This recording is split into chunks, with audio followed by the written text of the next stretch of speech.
Le deuxième étage dévoile toute la splendeur du bâtiment, une salle d'apparat en cours de restauration qui deviendra lieu de réception et de conférences.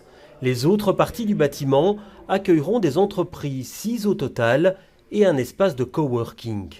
La restauration ayant bénéficié du fonds européen FEDER, elles devront répondre à certains critères.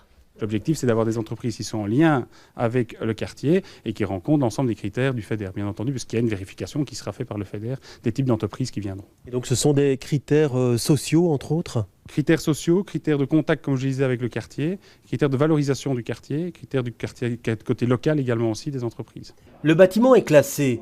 Le chantier, qui comporte une adaptation aux standards basse énergie, a donc été très compliqué et très cher, 9 millions d'euros.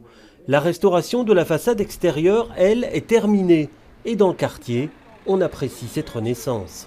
Mais ça relève le quartier, je trouve.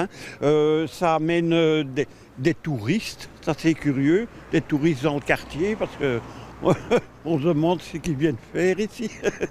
C'est en 1991 que l'école vétérinaire a quitté le site.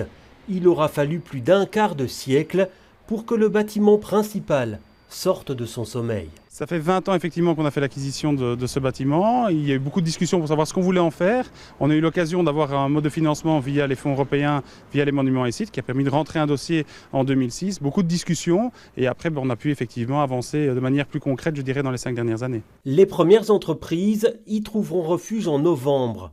Les lieux devraient être entièrement occupés au printemps de l'année prochaine.